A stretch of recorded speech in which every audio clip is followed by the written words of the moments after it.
My name is Clara.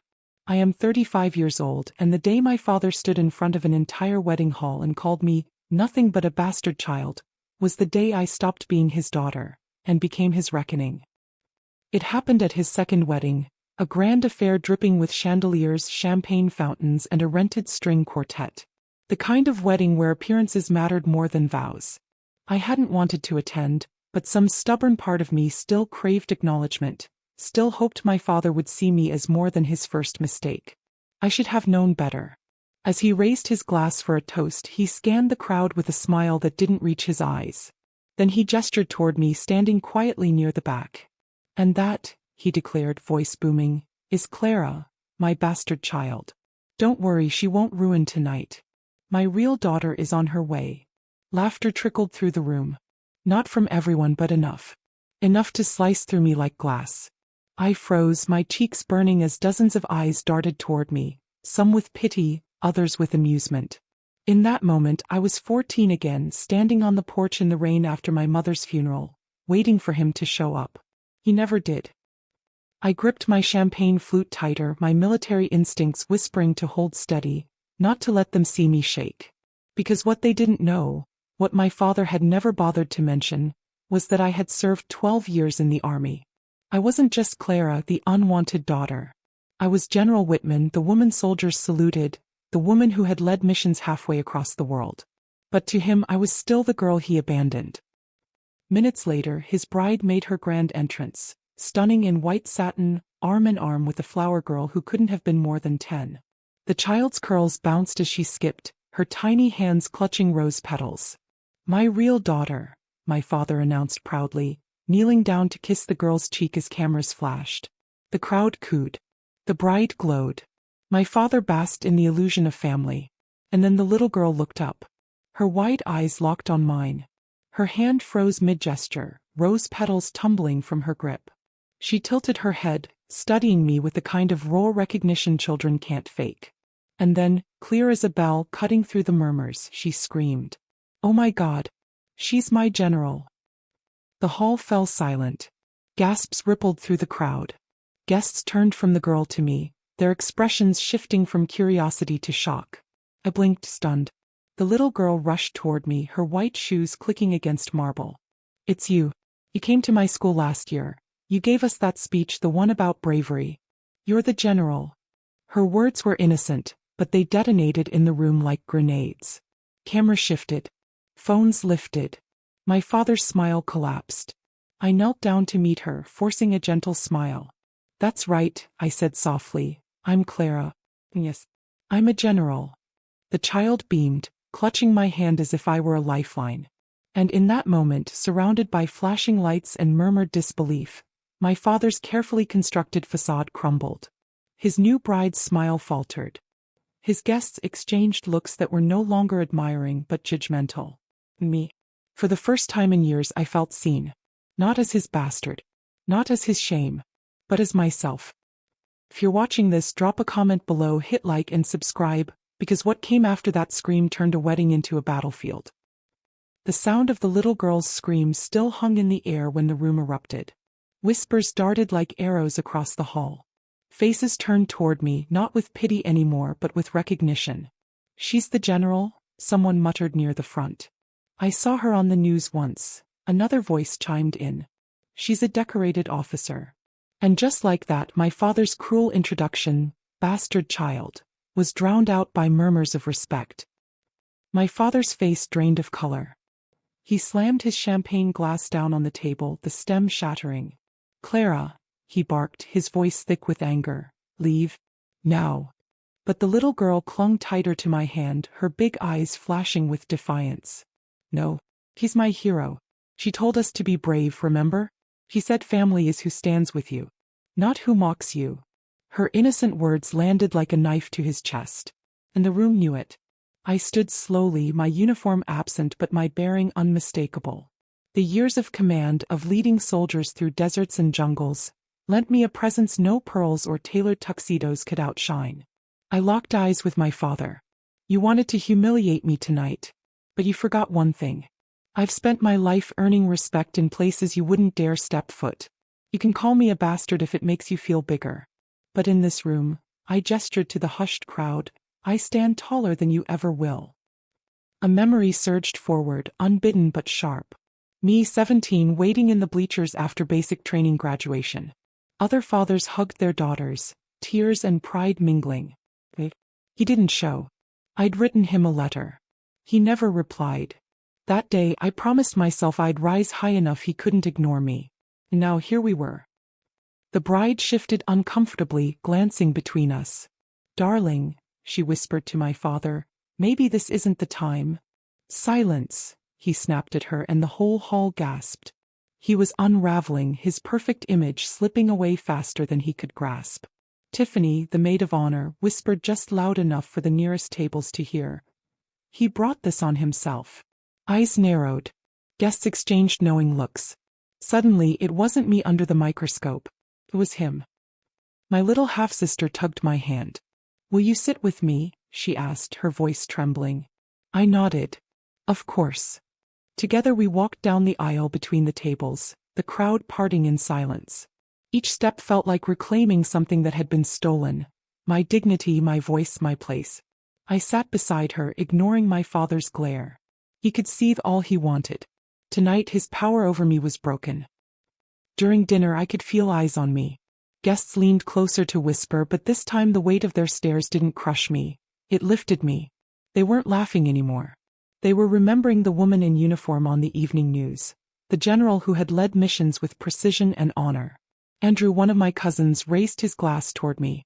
"To Clara," he said, his voice loud and sure. "The bravest of us all." Glasses clinked, hesitant at first, then stronger. A ripple of toast spread across the hall. My father's hand clenched around his fork. His jaw tightened. He looked smaller than I had ever seen him. I leaned toward my little sister and whispered, "Don't ever let anyone tell you who you are.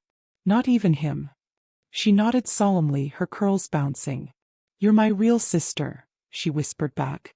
And in that fragile, beautiful moment, I realized the wedding had already ended. The ceremony didn't matter. The reception didn't matter. My father's pride didn't matter. What mattered was this. I had finally taken back everything he'd tried to strip from me. The night should have ended there with quiet victory and whispered respect. But my father wasn't a man who surrendered easily. He'd built his life on ego, on being the loudest voice in the room, and he wasn't about to let me steal his spotlight, especially not at his own wedding. He stood, fists planted on the head table, his face flushed crimson. "Enough of this nonsense," he barked, his voice echoing. "This is my night, not hers. You all forget, Claire is nothing. She's a bastard born of a mistake, and she'll never be part of this family." The words sliced through the air, colder than the rain tapping against the windows outside.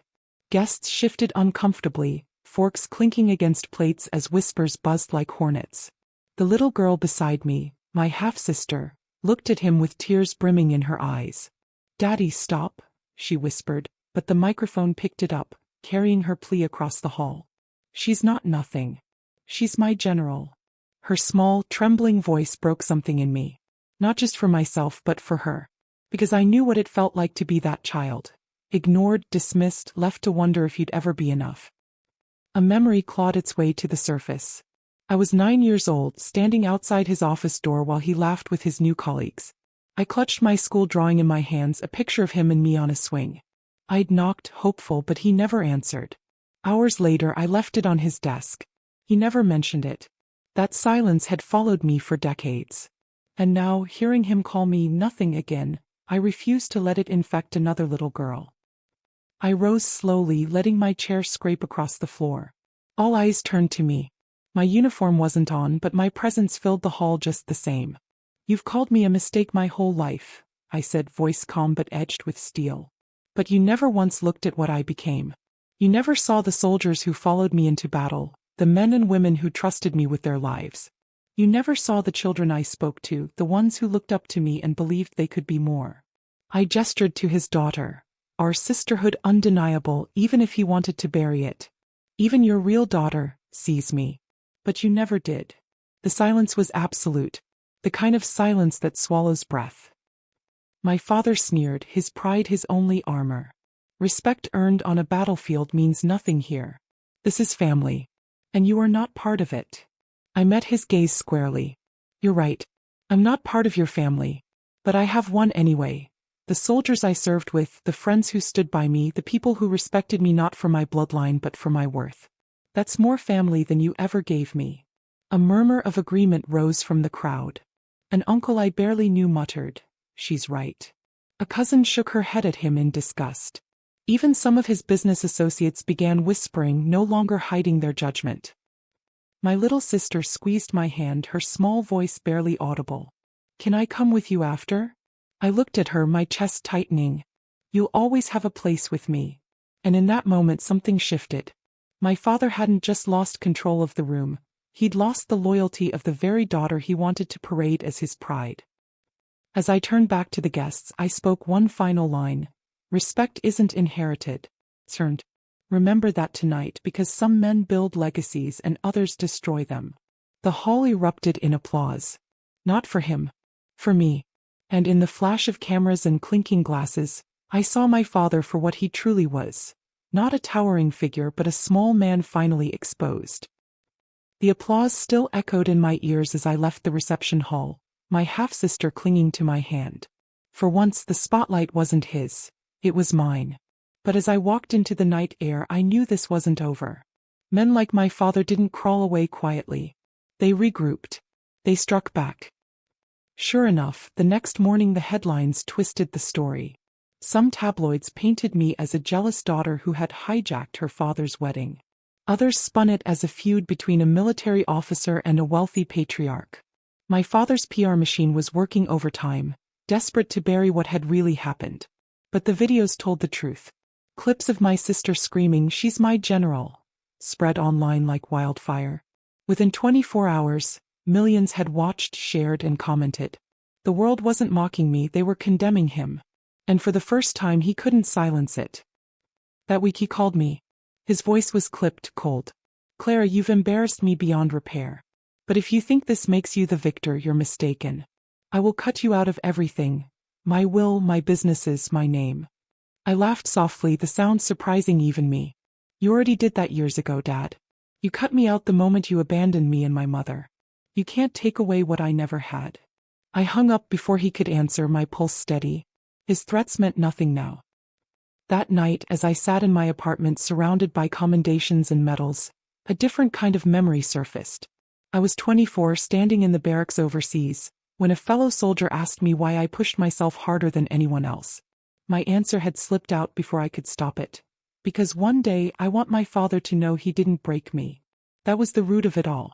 Every mission, every sleepless night, every scar I carried, it was all proof. Proof I had value. Proof I was more than his mistake. And now the entire world had seen it. A few days later, my half-sister's mother, the new bride, asked to meet me privately. We sat in a quiet cafe, her diamond ring catching the morning sun. "She hasn't stopped talking about you," she admitted, stirring her coffee. "Every night she asks if she can see her general again." I smiled despite myself. She's a bright kid. She deserves better than to be raised on lies. The bride's expression faltered, guilt flickering in her eyes. "He's not the man I thought he was," she whispered. "Seeing the way he spoke to you, to his own child. I can't unhear it." Her words told me everything. Cracks were forming inside his perfect new family, the one he had used to erase me. And I didn't have to lift a finger. He was dismantling it himself. When I left the cafe, I looked up at the wide Texas sky and felt something shift inside me. Revenge didn't always come with fire and fury. Sometimes it came quietly, through truth, exposure, and the kind of respect no man could strip away. But I wasn't finished yet. Because respect was only part of what he owed me. The other part was justice. For my mother, for the years of silence, for every insult and abandonment he had forced me to endure. I returned home, opened my laptop, and began drafting a speech for a veterans charity gala the following month. A speech where I wouldn't just share my story as a general, but as a daughter disowned, shamed, and reborn stronger. And this time the audience wouldn't be a wedding hall. It would be the entire nation. The Veterans Charity Gala was held in a ballroom even grander than my father's wedding. Journalists lined the walls, cameras flashed in every direction, and the air hummed with expectation. I stood at the podium in my uniform, medals glinting beneath the lights, steadying my breath before I spoke. This wasn't just about charity anymore. This was about truth. My name is Clara J. Whitman, I began, voice carrying across the hushed room. Some of you know me as a general. But tonight I want you to know me as something else. A daughter who was told she was nothing. A ripple of silence spread through the crowd. My father was seated near the front, his new wife beside him, his jaw tight. He hadn't wanted to come, but his business ties to the charity made attendance unavoidable. I met his eyes deliberately, then turned back to the crowd. My father once stood in front of family, friends, and strangers and called me a bastard child. He mocked me, dismissed me, erased me. But what he didn't know was that I'd spent my life proving him wrong. Not for him, but for myself. For every soldier who trusted me. For every child who needed to believe they mattered. Applause thundered, rising like a wave. My father's face stiffened, the cameras catching every flicker of discomfort. I continued, my words sharper now. Some men inherit their power. Others build it on the backs of those they cast aside. But real power, real legacy, is not about titles or bloodlines. It's about respect earned, lives touched, and courage shown when no one believes in you. I paused, then added, and sometimes it's about standing in a wedding hall when your father calls you nothing, and realizing the whole room disagrees. The crowd erupted. The sound rattled the chandeliers. And in that moment I knew the battle was mine. Later, as I stepped off the stage, people pressed in to shake my hand. Journalists shouted questions, flashes blinding me. Words like hero, inspiration, and role model swirled around me. My father remained seated, ignored, shrinking in his chair as if the applause itself were crushing him. My half-sister ran up, slipping through the legs of guests to hug me. You did it, she said, her little voice glowing with pride. Everyone knows now. I knelt, kissing the top of her head. Yes, sweetheart. Everyone knows. But my father wasn't done. That night he cornered me in the parking garage, his shadow stretching long under the fluorescent lights. You think humiliating me makes you strong? He growled. All you've done is tarnish this family's name. I squared my shoulders. You did that yourself the moment you chose cruelty over love. His hand trembled as he pointed at me. I'll cut you out of everything. Every cent. Every connection. I almost laughed. Dad, I command more soldiers than you have friends. I don't need your money. I never did. What I needed was a father. But I stopped expecting that a long time ago. He didn't reply. He just stood there, breathing hard before finally turning away. Watching him retreat, I realized something profound. For the first time in my life, I wasn't chasing his approval. I wasn't aching for his recognition. I was free. Back at home, I poured a glass of wine and looked out at the city lights. My phone buzzed with messages. Reporters requesting interviews, organizations inviting me to speak. My story had spread beyond the gala. Beyond the wedding. It had become a movement. And my father? He was no longer the center of my narrative. He was just a footnote. The weeks after the gala felt surreal. My story had spread beyond Texas, beyond even the military circles I once called home. News anchors debated my father's cruelty, social media lit up with support, and young women wrote to me saying they finally believed they didn't need anyone's approval, not even a parent's, to know their worth. And my father? He spiraled. Business partners began backing away quietly. A board seat he'd boasted about for years was suddenly under review. Even the country club that once rolled out red carpets for him now offered nothing more than strained smiles. His carefully polished reputation had cracked, and through those cracks, the world saw what I had always known. A man who built his empire on pride, not principle. The irony was sharp. He had mocked me to make himself look powerful, but the moment the truth came out, he looked powerless. Meanwhile, my half-sister called me almost every day. Sometimes she wanted to tell me about school, sometimes just to say goodnight. Her mother, his new wife, began quietly arranging visits. A subtle rebellion against the man she now saw in a harsher light. One Saturday afternoon, the little girl came to my apartment, her curls bouncing, her backpack stuffed with crayons. She tugged at my sleeve as I made dinner. "Will you always be my general?" she asked, her voice small but certain. I crouched down to her level, tears stinging the corners of my eyes. "Always. Not because of the army. Because I'm your sister." She smiled then, the kind of smile that heals wounds years old. And for the first time in decades, I didn't feel like the child left out in the rain. I felt like family, real family. Still, late at night, I wrestled with the scars. Betrayal doesn't vanish just because you win. I thought about my mother often, how she had raised me alone, how she bore the weight of his abandonment without complaint. She never saw the medals I earned, never heard the speeches I gave. But I hoped somehow she knew. And then came the letter. It arrived in a crisp envelope, his handwriting sharp and deliberate. Inside just a few lines. "You've ruined me, Clara. I hope you're proud. You'll never inherit a cent of what I've built." I read it twice, then laughed. A short, bitter laugh that startled even me. Proud? Yes. Ruining him had never been my goal. But if telling my truth stripped him bare, then maybe he had built nothing worth keeping. I burned the letter in my sink, watching the paper curl and blacken, the smoke drifting like the last ghost of his control. At the next charity event I attended, a woman I'd never met approached me. She took my hand, her eyes glistening. "My father told me I was worthless too. Seeing you stand up there, it gave me courage." "Thank you." I nodded, my throat too tight to speak. That was when it hit me. Revenge had been the beginning. But legacy, true legacy, was what came after. When the night was quiet again, I sat by my window, city lights shimmering like stars scattered across the ground. I thought of the wedding, the toast, the shame. And then I thought of my sister's voice, clear and unwavering. "She's my general." It was more than a child's cry. It was truth. It was vindication. It was the answer to every cruel word he'd ever thrown at me. So if you're watching this, have you ever faced betrayal? Share your story in the comments and don't forget to subscribe. Because the scars don't disappear, but they can shape you. They can remind you that you're stronger than the ones who tried to break you. And as for me, I'm no longer his mistake. I am my own victory. I am more than his bastard.